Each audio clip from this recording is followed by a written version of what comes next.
Bunga po yan, hindi na po kayo mawawalan ng supply ng bayabas. Ano? Ang bayabas po ay kapag namunga yan basta maalagaan siya, tuloy-tuloy po yung pagbunga. Yan ay kukuha po tayo ng bali tatlo yung ating pagtatamnan. So tatlong seeds lang po, pipili lang po tayo rito ng tatlong magandang seeds. So ito, lagyan natin, sa gitna po natin sila ilalagay. Ito pa, gitna. Ito pa. Iyan. So ngayon ay tatakpan natin ng, ibaon lang po natin ng 1 inch. No? Tapos tatakpan. Ayan, tapos itong isa pa. Bila. Ito naman. Ito. Isa. Ayan. So 1 inch lang po natin tatakpan. Ayan. After 15 days, so ito na po yung ating mga tanim na bayabas sa timba at sa paso. So yan, nakisprout na po sila, no? Direkta na po ngayong paarawan yung mga yan. Dahil gusto po ng bayabas, ay direkta sila sa sunlight. After 3 months, so ito na po yung ating mga tanim na bayabas sa paso at timba. Kapag ganyan na po kalalaki, dapat po ay tinitrim sila, no? Paano po ba yung pag-trim ng bayabas? Tanggalin nyo lang po yung mismong kanyang itong usbong niyang ganito, no? Para po hindi sila masyadong lalaki, no? Magiging bonsai po sila. Kahit maliit lang, mapapabunga mo na siya. So ito po, inaharap po natin po ngayon, ano? Pinupruning po natin ating mga tanim na bayabas. After 2 years, so yan na po yung ating mga tanim na bayabas sa paso. Ano? Bonsai lang sila, pero hitik na hitik po yung kanilang mga bunga. Kita niyo po yung kanilang mga bunga, oh. Yan, mga bunga, oh. Yan. Dito. Tapos sa kabilang side, tayong bunga, oh. So yan po yung mga bunga ng ating tanim na bayabas. Ano? Basta palagi lang po kayong maglagay ng natural at organic na pataba, tulad po ng vermicast, ano? Lagi po yung magbubunga. So ito po, ano? Hitik na hitik po sa bunga yung ating mga tanim na bayabas.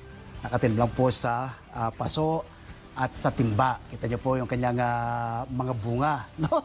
Itik na itik po yung mga bunga all year round. Hindi ka na po mawawala ng supply ng bayabas, ano? Anytime na gusto niyo pong kumain ng bayabas, pipitas ka na lang po sa mga timbalang, ano? Ang bayabas po, napakadaling alagaan at patubuhin naman, ano? Ano po yan, ano? Halos pag tinanim mo siya, plant and forget siya, ano? Basta maglalagay lang po kayo ng pataba, no? Vermicast. Yung pampabunga po, mag-spray po kayo palagi ng fermented fruit juice. O kaya po magdilig kayo ng binabad na balat ng saging. Napapabunga po ganito karaming bunga ang yung mga tanim na mga fruit-bearing trees at iba pang mga namumunga mga green leafy vegetables. So ngayon po ipipitas ako ng ilan sa mga inog na bunga ng ating tanim na bayabas at tayo magluluto ng masarap at masustansyang sinigang sa ribs na sa bayabas. Yun, ay harvest tayo. Ito, pwede na po i-harvest ito, no? Yan. Harvest yan, no? Ito pa, oh. Yan. Yan, oh. Masarap po yan. So ito pa, no? Pang ilan sa mga inog. Ito. Ayan. Ito pa, oh. Ito. Ayan. So, ang dami pong bunga ng ating mga tanim na bayabas sa timba at sa paso, no? So ngayon naman po, isamahan nyo kung magluto ng masarap at masustansyang sinigang na ribs sa bayabas. Pero pag ayaw nyo pong magluto ng sinigang, ito pong ganito, kaka-harvest lang, pwede po kayong pwede nyo nang kainin yan, ano? Napaka-sarap po ng bayabas, ano? Ako po, pag gusto akong kumain ng vitamin C, ito po, ma-harvest po ako ng aking mga tanim na bayabas, ano? Yan. Sarap.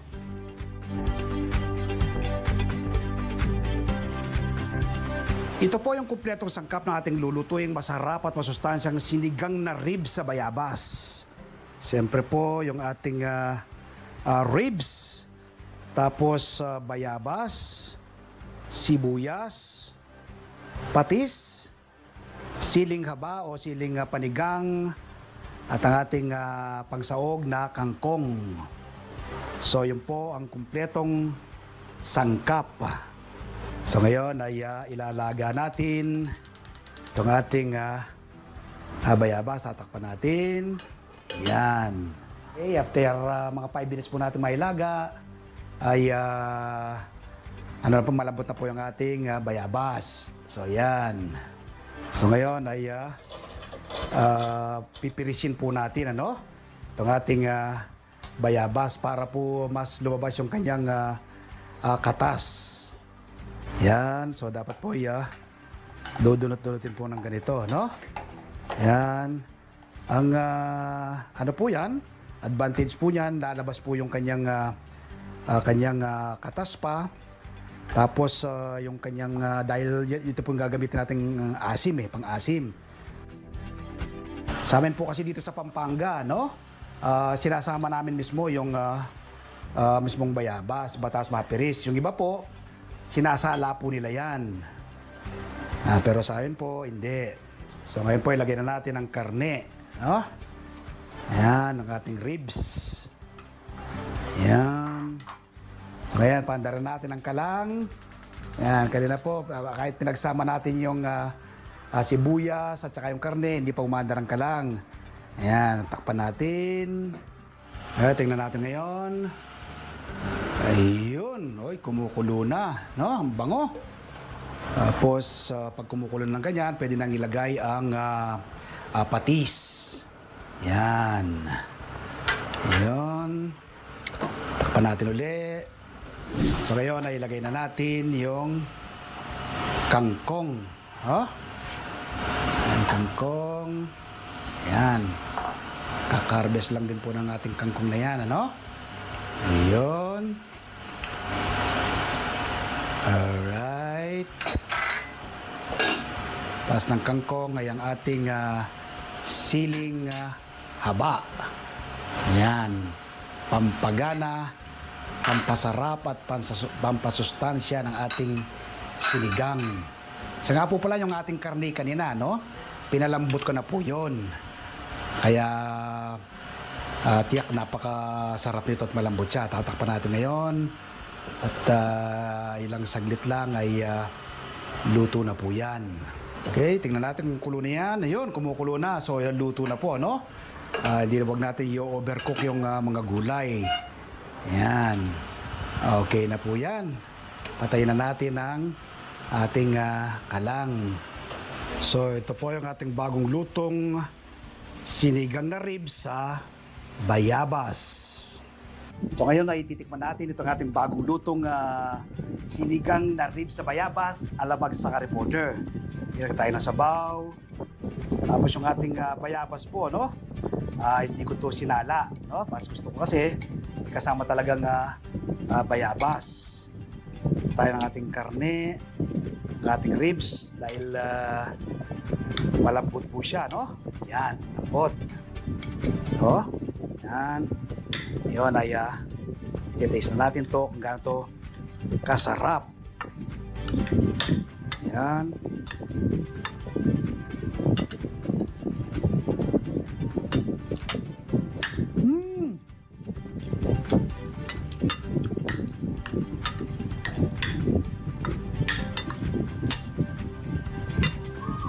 Tamang-tamang timpla. Sabaw. Tamang-tama nga yung asim, Saka yung kanyang lasa. Manamis-namis po yung ating sabaw. Dahil kaka-harvest lang itong ating bayabas. Diba? Ating kangkong. Tapos, hiwa tayo ng konting sili.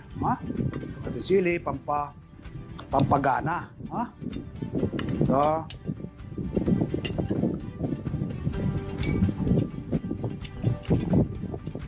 Up.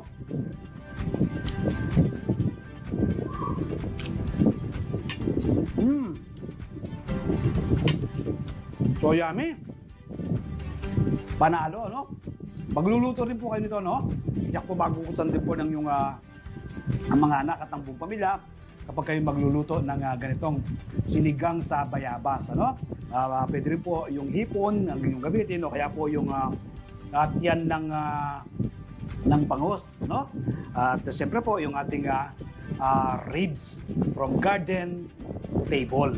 Nawa po nakapagsira naman ako ng kahit maliit na kaalaman ngayong araw na ito. Una po yung simpleng pagtatanim ng bayabas mula po sa seeds, ano? At ang pangalawa ay ang pagluluto ng masarap at masustansyang sinigang sa ribs sa bayabas alam magsasakang reporter. Ako po'y napakarami na ng tanim ng iba't ibang uri ng gulay at prutas pero patuloy pa po akong nagtatanim. Ako po kasi naniniwala ng pagkakaroon ng seguridad at pagkain dapat magsimula sa ating mga tahanan. Food security starts at home. Milyon-milyon ngayon ang nagugutom. Maraming kabataan dumaranas ng malnutrisyon. Ito po ang aking nakikitang solusyon, ang pagtatanim ng ating sariling pagkain. Nawa po ngayong araw na mapanood ko, magtanim rin po kayo ng inyong sariling pagkain. Salamat po. Happy farming and God bless. Ngayon po isasagutin ko ang ilang tanong ng maraming nanonood dito sa ating show. Ang unang tanong natin ay mula kay Maria Tamano. Hi Sir Mer, anong buwan po pwedeng magtanim ng mangga galing po sa buto? Salamat po.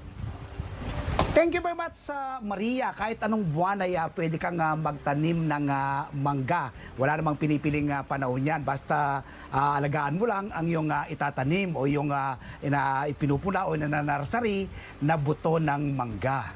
Tanong naman mula kay Cecil Ramos. Sir Mer, yung pong tanim kong sampalok, 8 years na, hindi pa po nagbubunga. Ano pong dapat kong gawin? Salamat po. Thank you very much sa Cecil. Maglagay ka ng natural at organic na pataba tulad ng aking ginagawa. No? Sa lupa pa lamang, kapag nagtatanim ako niyan, naglalagay na ako ng vermicast. At kapag lumalaki ang tanim na halaman, nagdadagdag ako ng vermicast. At nagdidilig ako, kapag mga fruit-bearing trees, nagdidilig ako ng binabad na balat ng saging. At nag-spray ng fermented produce. Nang sa ganon, magkaroon ng flower at bunga. Ganon din ang pag-aalaga sa mga tanim na sampalok. Tanong naman mula kay Arturo Segovia. Hi magsasaka reporter, paano po maalis ang mabawong amoy ng swamp liquid fertilizer? Salamat po. Thank you very much sa Arturo. Maglagay ka ng molasses, ano? 1:1 ang ratio. Nang sa ganon ay gaganda yung kalidad ng yung swamp fertilizer kapag in-apply mo sa yung mga tanim na halaman. Mawawala rin yung amoy niya na sinasabi mong may naamoy ka o mabaho kapag ina-apply mo sa yung mga tanim na halaman. Tanong naman mula kay June Rian Escobia. Sir Mer, pwede rin po bang magtanim ng abukado sa mga bote ng mineral water? Salamat po. Thank you very much, June. Pwedeng magtanim pero mahirapan kang makapagpabunga, no? Ang abukado kasi mas gusto sa malaking timba o kaya malaking paso. O mas the best, direkta sa lupa kasi ang abukado ay isang puno yan at palagi ka lang maglagay ng natural at organic na pataba nang sa ganon ay magkaroon ng flower at magandang bunga yung tanim na abukado. At ang uling tanong natin ay mula kay Maria Cristina Reyes. Sir Mer, pwede rin po bang itanim sa malaking container ang mulberry? Wala po kasi akong backyard. Salamat po. Thank you very much, Maria Cristina. Yes, pwede, ano? Ako rin nagtatanim nga sa mga timba, ano? Kaya sa malaking bote ng mineral water. So, pwede mo rin gawin yan. Ang mulberry, kapag gusto mong pabungayan, i-pruning mo lang, ano? Tapos magkakaroon pa rin bagong sangayan, kasama na yung flower at bunga. Nawa po ay makatulong ang mga naging sagot ko. Sa mga naging katanungan po ninyo, happy farming po. God bless. Ngayon po shoutout tayo sa ilan sa maraming nanonood dito sa ating show. Shoutout at belated happy birthday kay Ellen Collantes Santiago, Pelomena Alcantara, Ramon Navita, Alex Giawen family, Alex Puentes, Tatay Amado at Nanay Erlinda Caranto, Tatay Susing at Nanay Nori Kabigting, Dennis Enamor Fajarda, Nanay Felia Navarra, Margie Vargas at Joko Santoyo, Romeo and Jesusa Fernandez and family, Ma'am Peng Bartolome, Ma'am Fatima Patio, Ma'am Lydia Dison Canlas, Tatay Roberto at Nanay Aida Rejano watching from Fairview, Quezon City, Belinda Ramas Biado, Josefina Mandapat, Ines Magbual at Dino Rubio watching from San Diego, California.